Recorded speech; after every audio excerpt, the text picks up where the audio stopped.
deputado Rodrigo Bacelar falar que ele tem ligação com o Comando Vermelho e agora vem falar que ele está ligado.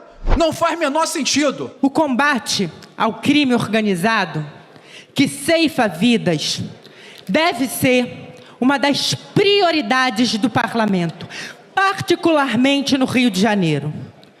Um Estado conhecido pela fragilidade das instituições, muito em função da relação entre crime organizado e política. Não é de hoje. Basta acompanhar a vida institucional do Estado do Rio de Janeiro nos últimos anos para que nós tenhamos conta da quantidade de chefes do Executivo presos, de presidentes do Legislativo afastados. Isso não significa imputar culpa ou responsabilidade antes do trânsito em julgado de qualquer matéria. Muito pelo contrário. Significa dizer que o Parlamento tem a responsabilidade de cooperar com os instrumentos para a efetivação da justiça, para que nós possamos superar essa relação que vem corroendo a credibilidade das instituições, que vem corroendo a imagem dos representantes do povo, do Parlamento e, neste particular, da Assembleia Legislativa do Estado do Rio de Janeiro. Por conseguinte, fragilizam o Estado democrático de direitos e a democracia, descredibilizam diante do povo, porque o crime organizado e a sensação de insegurança que ele produz é, sem dúvida, uma das maiores preocupações do Fluminense. E o Fluminense tem razão. Nesse sentido, é importante que nós avancemos aqui na reflexão sobre a integração das polícias, a investigação, como tem sido prerrogativa do presidente Lula de apresentar um projeto de legislação que endurece o combate às relações entre crime, política, polícia e o seu braço financeiro. Agradeço, deputada. E para concluir, nesse sentido, nós não podemos tergiversar. É importantíssimo que esse Parlamento mantenha a decisão judicial para que, inclusive, afaste qualquer ilação ou alusão à obstrução de justiça e garanta o devido processo legal. Obrigado, deputada Dani Balbi. Então, continuando o raciocínio, no tempo que me resta, dizer o seguinte: todos sabemos que uma eleição depende de recursos. O crime organizado tem muitos recursos. Faz parte da estratégia do crime organizado se infiltrar seus tentáculos criminosos nas câmaras, no Parlamento Estadual, no Congresso Nacional. E é isso que ele faz. E ele consegue, com isso, dar cobertura, impedir operações policiais, passar informações. Nós temos que cortar esses tentáculos, senão esse Parlamento vai estar contaminado pela infiltração do crime organizado, que tem um poder econômico enorme. Então, nós temos que combater isso. Muitos deputados, independente de serem da direita ou da esquerda, se insurgem contra o crime organizado. Alguns, inclusive, comemoram cada vez que um criminoso é assassinado. Às vezes usam a expressão CPF cancelado. Mas, pelo visto, não são tão rigorosos assim quando há infiltração desse crime dentro do Parlamento. Nós não estamos dizendo que há ou não há. Eu quero, inclusive, alertar todos, deputados, imprensa, que é o seguinte: esse poder legislativo não solta ninguém. O que foi decidido aqui vai ser encaminhado para o ministro Alexandre e para o Supremo.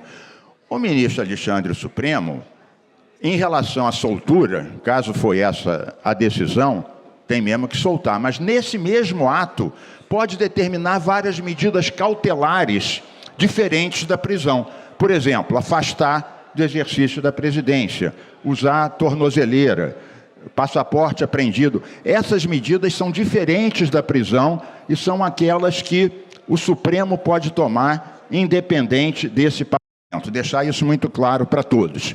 Para concluir, presidente, dizer o seguinte: nós não estamos condenando, nós que votamos pela manutenção da prisão e pelo afastamento, não estamos condenando o deputado Bacelar. Estamos dizendo que é correta a decisão da Justiça, em vista do poder que ele tem e da capacidade de influência que ele tem, tomar essa medida para garantir a efetiva integridade da investigação e da decisão de produção de provas da Justiça. É isso que a gente está defendendo. Outra coisa, nós somos uma casa política. O povo está de olho em como votam os parlamentares. O povo está preocupado com o poder das facções e das milícias. Controlam as comunidades, oprimem a população, violam as mulheres, extorquem tudo e qualquer coisa. Isso tem que ser resolvido. Agora, como resolver isso? No Alemão, no dia seguinte, estava a bandeira do CV tremulando. Estava o vigia com um fuzil. Alguém tem dúvida, deputada Verônica, que no dia seguinte foram repostos aqueles 100 que foram assassinados? Tinha fila. A gente tem que ter a reconquista de território. E a reconquista de território implica em desarmar essas gangues e entrar com projetos culturais, esportivos, formação profissional, de forma efetiva que essas pessoas não fiquem dependentes desse poder. E uma das bases desse poder é a influência política. Não só aqui, em outras esferas, do governo também, não só do parlamento, do próprio governo. Governos estaduais, prefeituras municipais. Então, cabe a nós, parlamentares, detectar e coibir. É papel também dos partidos políticos, sobretudo dos partidos que vivem dizendo que são a favor de matar todos os bandidos, impedir que esses parlamentares ligados a essas facções concorram e obtenham mandatos políticos, que depois vão servir para dar cobertura ao trabalho dessas facções e impedir a nossa função, que é reconquistar território. Jovem não é para morrer, jovem é para brilhar. Temos que abrir as portas e janelas para a juventude mostrar o seu valor. E isso não se faz se eles contaminam os parlamentos e atam as mãos de setores da polícia, do governo e do parlamento. Eu quero dizer muito claro para todos o seguinte: nós não estamos julgando o deputado Bacelar. Pelo amor de Deus, seria uma irresponsabilidade absoluta. Quem tem obrigação de apurar e julgar é a Polícia Federal, a PGR e o Supremo. Seria, tanto para absolver quanto para condenar aqui, seria um exercício completamente equivocado. A gente não está julgando aqui, nem é nosso papel, a inocência ou a culpabilidade. Não é isso que a gente está julgando. Nós estamos aqui decidindo se há ou não razões que justifiquem a Polícia Federal, a PGR e o STF de tomarem as medidas que tomaram para garantir a integridade da investigação e da apuração sem interferência. É isso que a gente está julgando.